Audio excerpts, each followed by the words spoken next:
Two theologians were having a conversation. One of them was a Catholic and one of them was Protestant. And the Catholic theologian started to kind of complain about the Catholic people, that they seem to be slow to be absorbing the transformation that the teachings of the church offered to them. And he complained for a while about Catholics, and this is the Catholic theologian complaining for a while about Catholics. And finally, the Protestant theologian said, now wait a second. He said, you Catholics go to Mass all the time. You're going to Mass daily, you're going to Mass every week, week after week, year after year.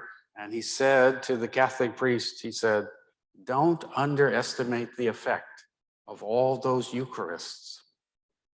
Don't underestimate the effect that all those Eucharists are having on the hearts and the minds of Catholic people. Don't underestimate all of those Eucharists.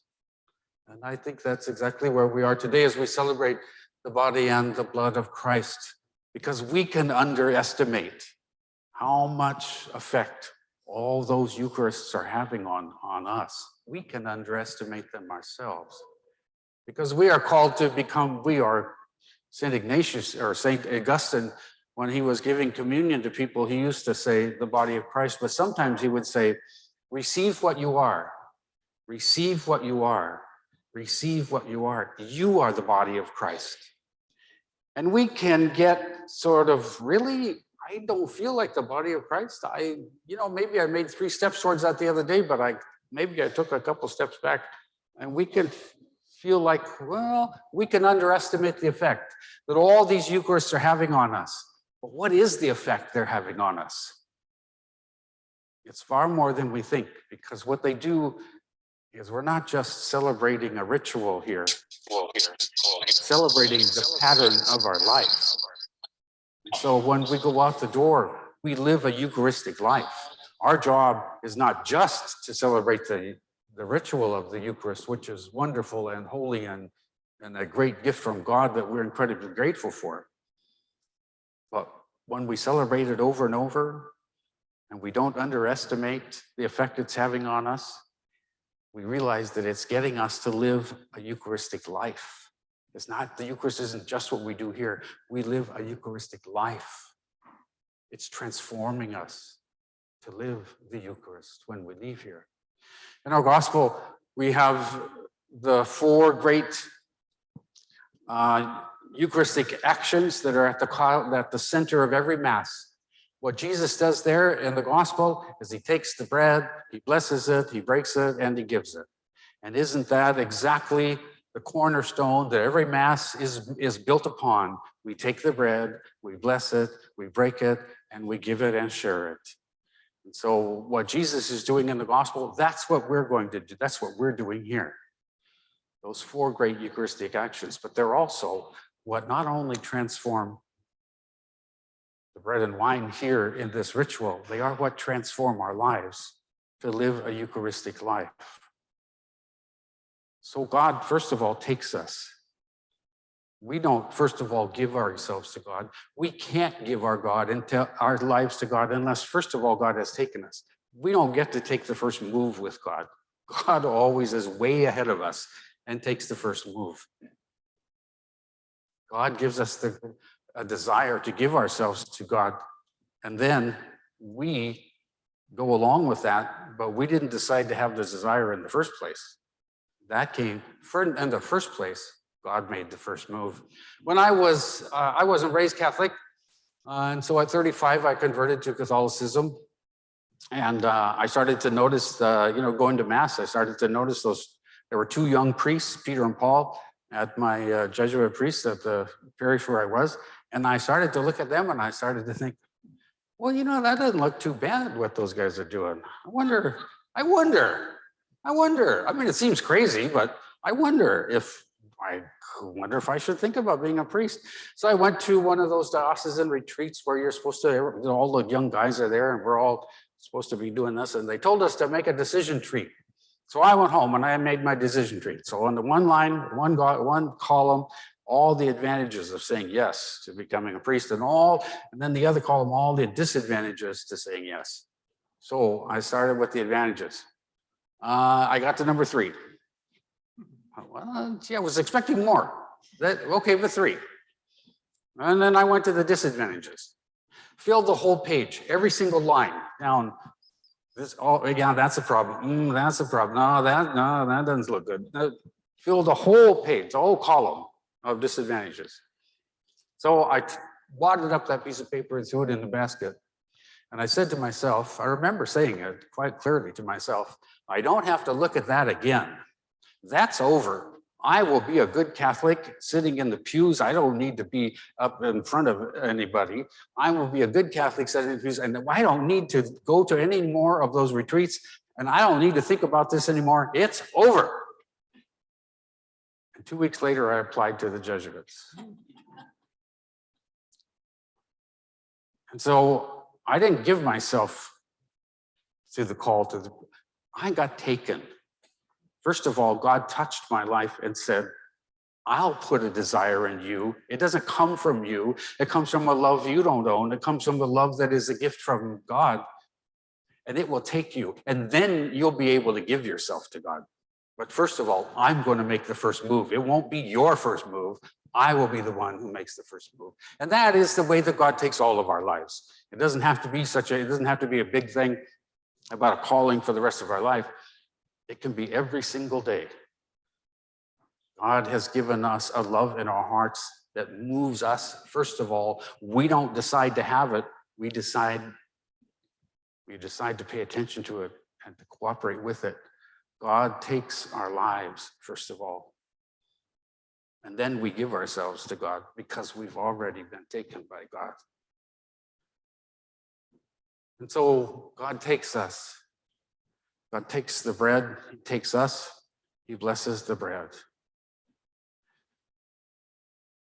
In our gospel, Jesus tells his disciples, they, first of all, they're just like us. They said, get rid of these people.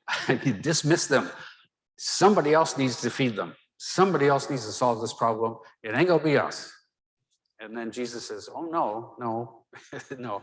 I'm taking you and I'm teaching you and telling you, you are going to feed them. You've been fed, you've been cared for, and now you are going to feed them. And what do they say? The first thing, exactly what we say. Well, Jesus, there's really not enough. I mean, it's impossible. It's impossible. We got a couple of bread and we got a couple of fish, and there's no way. It's a nice thing to be called by you, but it's impossible. And then Jesus says, oh no, it's not about you. Bring it, bring what you have, bring the little bit that you have, and I will bless it. And that's, of course, exactly with our own lives. When God puts his hand upon our lives and calls us to do something, we almost always say, not me. Maybe, could you get Leaf to do that? Or, Sister's a good Christian, could you get her to do that? But not me. And then, well, okay, it is me, but I really can't do this. I just don't have enough. Sorry, can't do it. And God says, oh, no, I've taken you, and now I will bless you. And what you do will be enough. It's not about you being enough. You'll never be enough. It's about my blessing that will make you enough. And so Jesus takes the bread as he takes us, takes our lives. He blesses us and he breaks us open.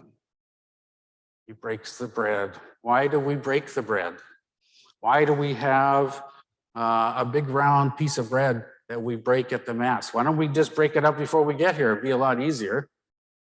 Why does it I have to hold that up and break that and then show you that I'm breaking it? And the reason is if you don't break the bread, you can't share the bread. It can't be shared with anybody. It's got to be broken. And that's what Jesus does with our lives. When he takes us and blesses us, he breaks us open. He breaks our hearts open. He breaks our heart. He uses something in this world to break our hearts open so that we can be given, we can share. The young man and the young woman fell in love. And she eventually said to him, she said, all right, she said, listen up. I'm giving you your track shoes. You had better put those track shoes on and you had better run out of here as fast as you can. She said, I'm just letting you know. I'm warning you. I have a lot of needs. I'm a needy person. I have a lot of needs. And if we fall any more in love, then life is going to get a lot harder for you, not a lot easier. If we fall more in love and we vow that love to one another, your life's going to get a lot harder. And so you better put those track shoes on and you better run now as fast as you can. And the young man says, I'm staying. His heart had been broken open. He had fallen in love.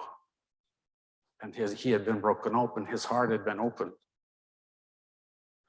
And so what does God use to break our hearts open? Sometimes, normally, probably most of the time, it's when we fall in love. And that first time in our lives when we fall in love and we get beyond ourselves, we get outside of ourselves, and we can then begin to be a person who shares. Because it's not about us anymore. It's not, my consciousness is not just about I, it's now about us and we. And we move outside of ourselves because something in us has broken our hearts and minds open. And sometimes it's great suffering that comes into our lives, and God uses it to break open our hearts so that we can care for others. And, you know, the suffering of some people is just unimaginable sometimes, and yet almost everybody who's been through great suffering, their heart is broken open, then they become more loving, not less loving. There's a minority of people who have suffered, and so they become victimizers and abusers of others that make others suffer. But most people who suffer, it breaks them open. And now they're more sensitive and caring to the suffering of others. Now their heart's been broken open and they can care for people who suffer in a way that they never could before because they know what it's like. God takes our lives, He blesses them, He breaks them open with great joy, great love, great suffering. He uses what the world brings to us to break us open. And then He gives. We give, we share what we have. And like the disciples, we thought there wouldn't be enough. And it turns out everybody is satisfied and there's 12 baskets left over. There's more than enough because we got blessed by God. There's more than we thought that we could ever do. There's more that God could do through us. We thought the work was all our work. We thought we were working so hard. And it turns out it was mostly the work of God. And that's why there's 12 baskets left over. The abundance of God's grace working through us that we didn't know about or have any control over. And so we're not just celebrating a ritual here. We're celebrating an incredibly beautiful ritual, and we're grateful for the gift of it on this day. But what we do up here is what God is doing in our lives. We are being transformed to live a Eucharistic life in which we're so open to God that God can take us and bless us and break our lives open and give and share with the gifts that we have that have been multiplied by His grace. We live a Eucharistic life. That's one of the reasons we do this over and over and over and over again, is because it transforms us to be the same thing that we're doing here. And we become the body of Christ for the world. And so we shouldn't underestimate all these Eucharists, what it does to our hearts and our minds. And I know it's easy to do. I know it's easy to get discouraged about it all and say, well, you know, I just don't see the transformation in my life. This is supposed to I don't get it. I don't see it. It's so slow. Can't God go any faster in changing my heart and mind and transforming me into a better person, a more loving person? And yet, it happens slowly. It happens Eucharist after Eucharist, day after day, week after week, year after year, decade after decade. We come back and we celebrate the Eucharist, and more and more we become the Eucharist. More and more we become the body of Christ that has been taken, blessed, broken, and feeding, and sharing, and giving to the world. And it's that transformation, piece by piece, bit by bit, Sunday by Sunday by Sunday by Sunday. And it transforms us, though. That's the power. It has a power that transforms us. And so let's come to the Eucharist. Let's come to the Eucharistic table. And let's not underestimate the effect that all these Eucharists have been having on our hearts, and the effect that they will have on our hearts. Let's come here and why did you get here this morning? You got here this morning because God took you and put a desire in your heart to be here, or you wouldn't be here. You've already been taken by God and brought here. We all have. We've been blessed by God. God's using our loves and our sufferings to break us open so that we can give more freely, more generously. And he's using us, he's calling us and using us to feed the world, to share with the needs of the world, to be the body of Christ among people. So let's come to this Eucharistic table, and let's not make the mistake of underestimating all these Eucharists and how they are transforming us into the body of Christ.